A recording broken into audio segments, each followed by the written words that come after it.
Life is moving forward, but something is missing.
frustrating. Well, I've been trying to figure out a way to make this video for the last week, but let me go inside and pay for this gas and we can talk about it.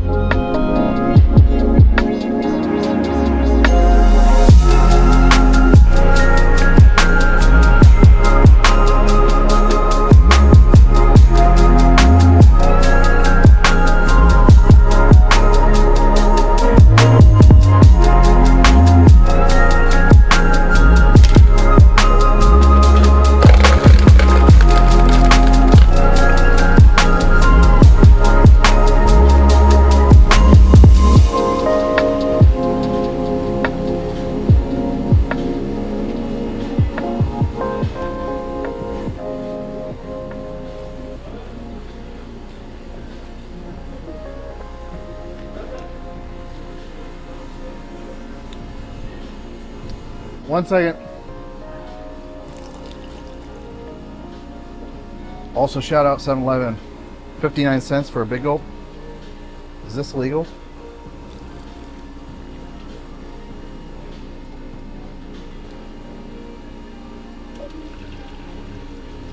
Also, if you have the 7-Eleven app, you can actually buy 6 drinks and get the 7th one free.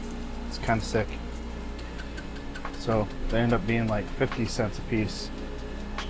When I was a kid, that's how much these cost. It was 59 cents. Yeah, I'm that old.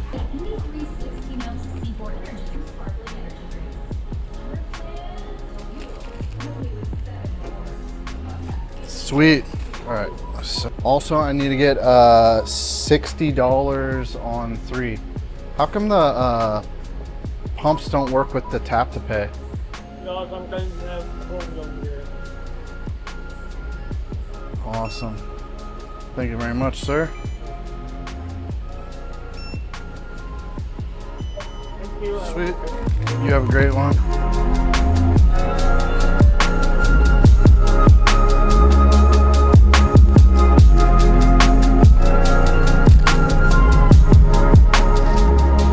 Yes, I know. Cookies, not healthy. More to this.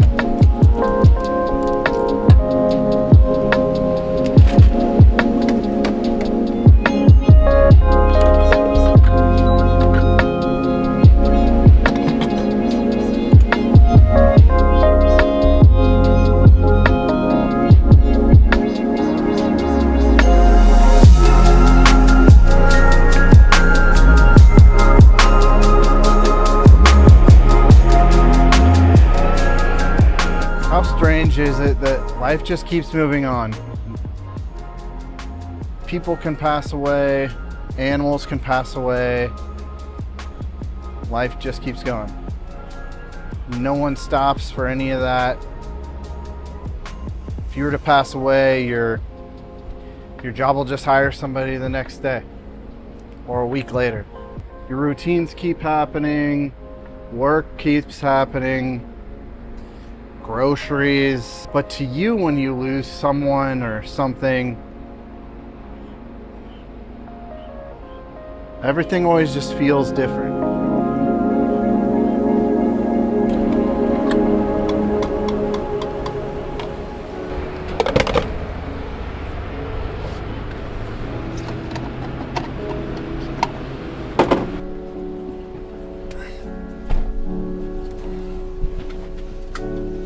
On June 17th, 10:35 a.m., 2026, Ralph Louis passed away peacefully, no pain. And I want to make a tribute video for him, but I'm just not in the right mindset. Today is the 27th, so it's just been a little over a week. And I wanted to let you guys know that he passed away. But I just want to talk about a few things. When I got Ralph Louis, he was really small and He was about 9 weeks old or so. He was covered in feces, and I got him from a Hispanic man in San Diego that barely spoke any English.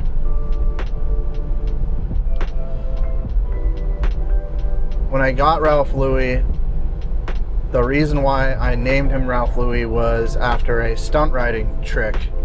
And a lot of people don't know this, but I'll put a video here of somebody doing that trick, or a photo.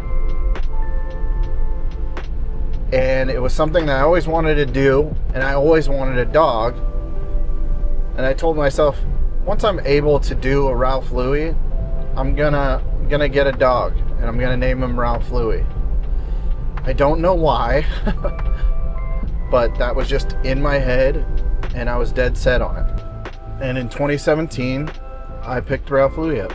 The plan in my eyes was to make him my road dog. I would put him in a pack, like backpack, and he would ride around with me and stuff, and that didn't happen. He got bigger than I anticipated. He was AKC, but he had a thing on his birth certificate that I couldn't breed him. And I always wanted to breed him, but it just never happened. I also heard like kind of bad stories about dogs getting aggressive when they finally get their nut off. I never got him fixed. He died a virgin. Feel bad about that. But he was my adventure dog. When he was really young, he flew with me to Portland. So he was small enough that I could get him on the plane and didn't have any problems, and treat him as a service animal. And yes, I know there are service animals out there, and you know, he wasn't a registered, fully legit service animal, but I think it's absolutely ridiculous that you can't take a small animal on a plane without paying for a full extra seat. We traveled in this van so many different times, from Portland to Vegas, Vegas to Portland, Portland to Arizona, Arizona to Portland, California, just all up and down the West Coast. And he was so funny. He liked to be in the vehicle to the point where he would, when we would pass it, if we would go out the garage, he would kind of like turn towards it and like kind of stop. And I'm like, no, we're not going anywhere, buddy. And then we would just go inside. But then when it was time to go somewhere, I would reach down and pick him up, and he would just flatten out. He would air out like the van, just flatten. And I would pick him up, and then he'd get in here and he'd be fine. But then like when I try to like move him or anything, he would just push himself up against the seat. And it was just funny. I remember the first couple road trips, he would just stand on all four legs for a couple hours, few hours. He would sit down a little bit for like maybe 5 seconds and stand back up. And he just did that for the first probably 2 trips. And then finally he started like just sitting down, and I'll tell you, the like first trip to like California, he sat for almost the entire trip. He didn't lay down to sleep. He was sitting there like,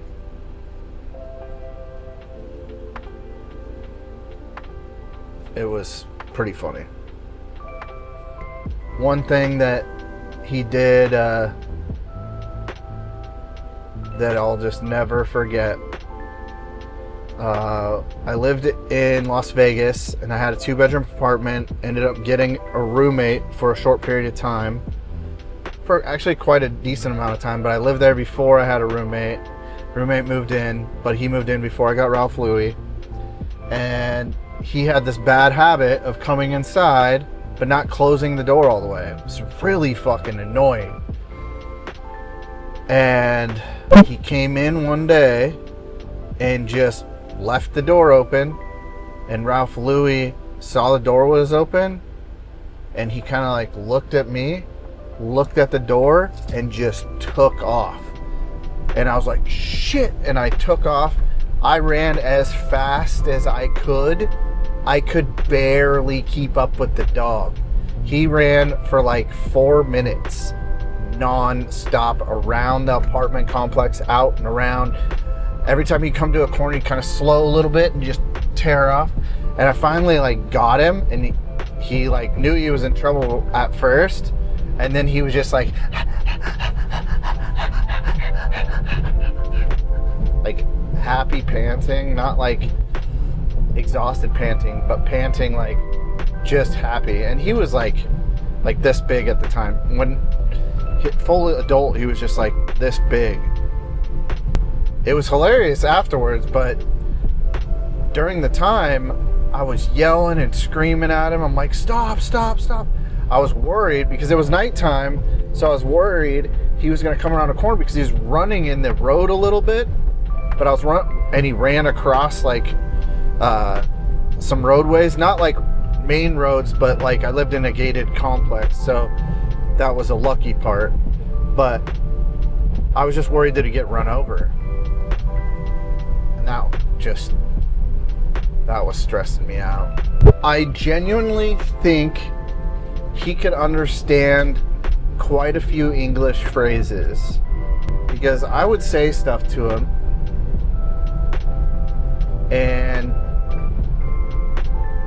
I could tell he would look at me like he would understand. Nothing too crazy, but just I would say some things, and I feel like there's certain things that he could understand. I always asked him what planet he was from, because dude, like an animal like that, just like, it reminds me of like the cartoon Lilo and Stitch, because he's like that. He made tons of noises, snorted, and just non-stop, just weird. But that dog changed my entire life.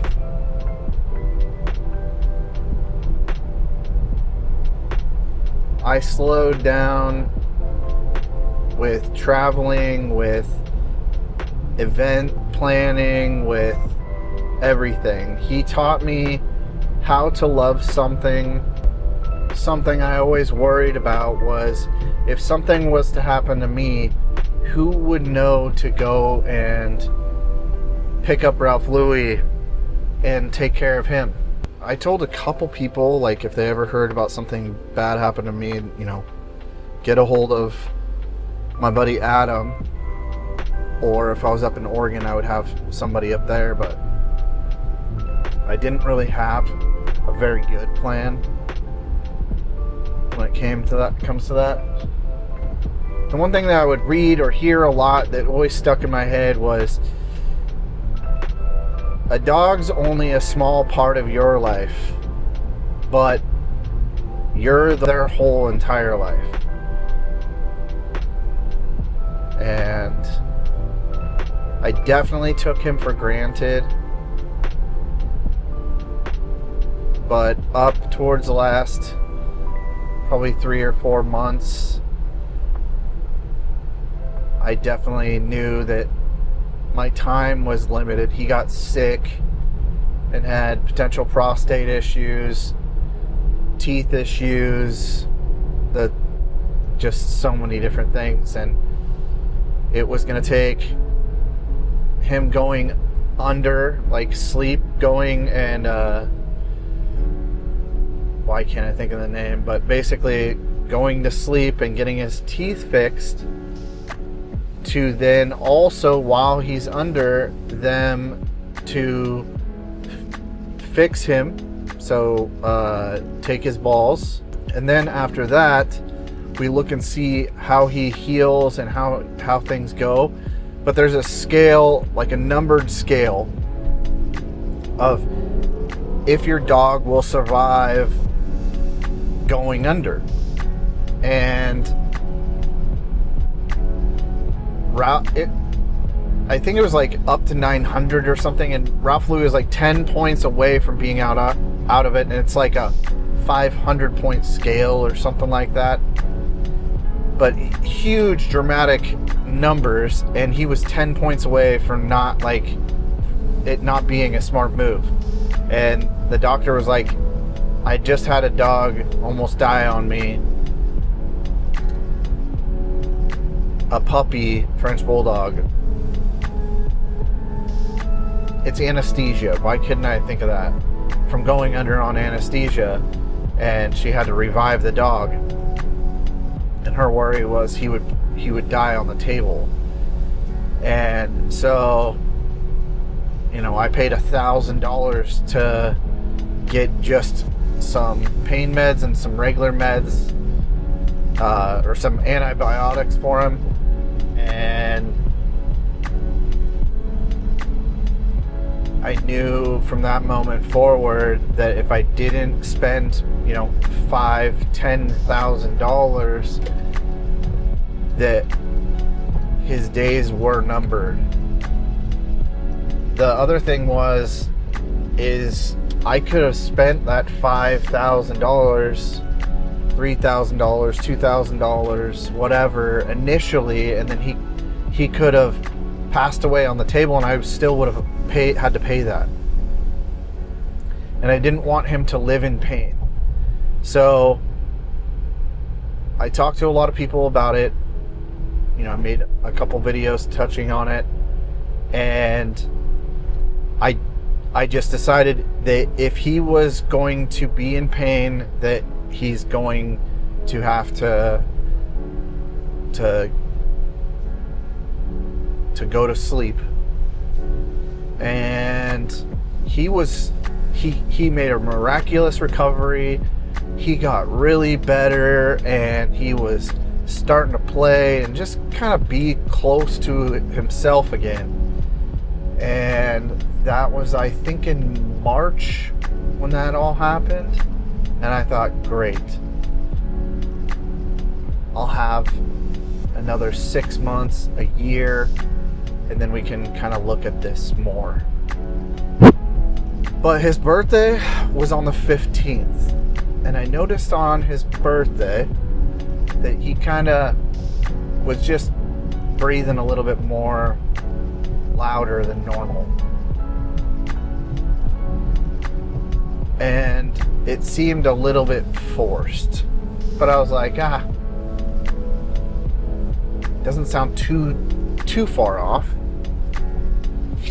And then the next day, it was not better. It was kind of worse. And so I called and made an appointment to go and get him checked out. He had an appointment that was coming soon anyways. That day, it just started getting worse. And I was genuinely worried that he wouldn't make it through the night.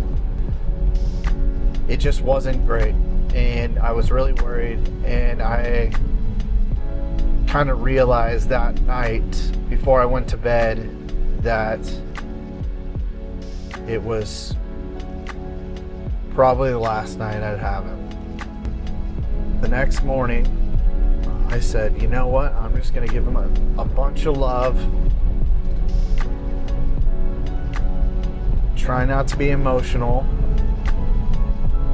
And maybe we can just fix this with some antibiotics and he'll be good. And long and short of it, doctor said that he was only getting 75% of his oxygen, and 80% is where brain damage starts. And he's basically suffocating. And the next steps would be not great. And I did not want him to live in pain. I didn't want him to have brain damage. And so it tore me up to make that decision, but I was like, I don't want him to live in pain. So yeah. He went to sleep at 10:35 a.m. on the 17th.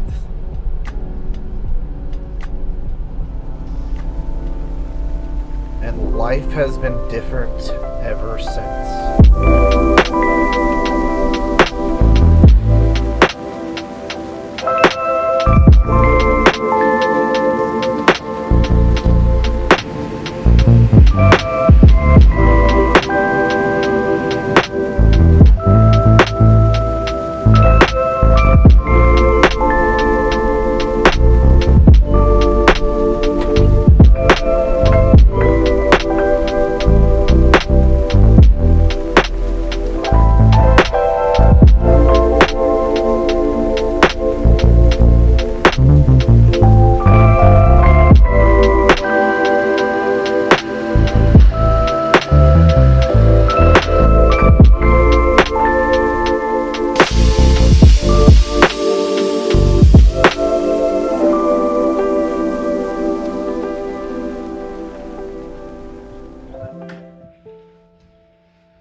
I think the hardest part is it's not the biggest things. It's the little things. It's him not in his bed. It's him not sitting at my feet. It's the super quiet house.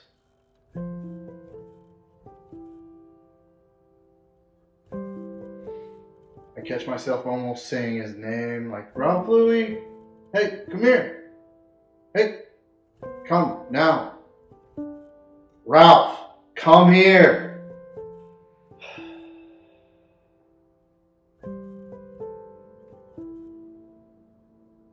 The mornings, he'll be laying right over there,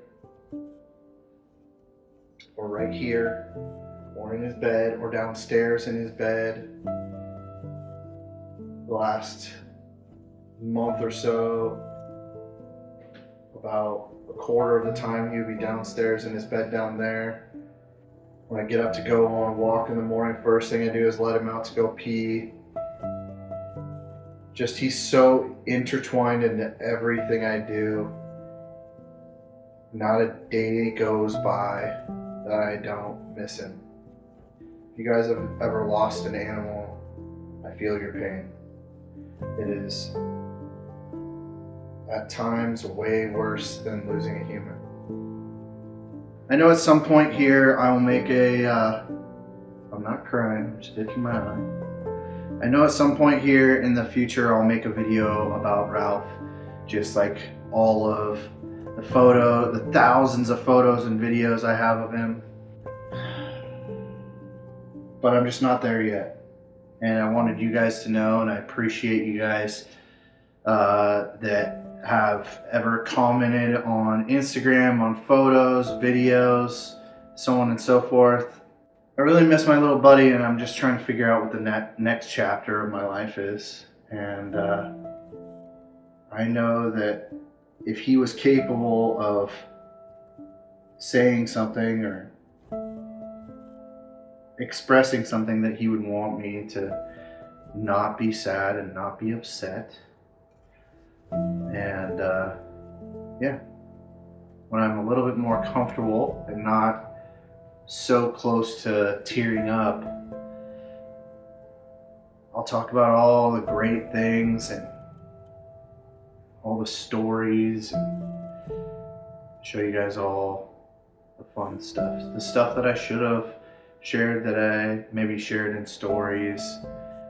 But for now, this is it on this subject. I really miss you, buddy. You were a great dog.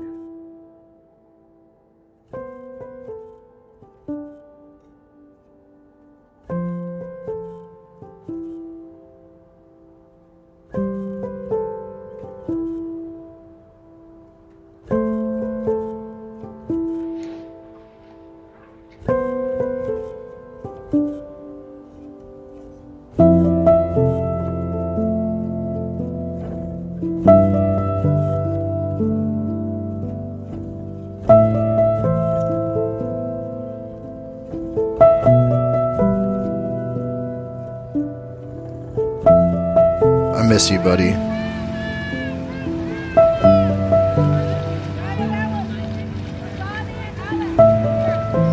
It's time to see what's next.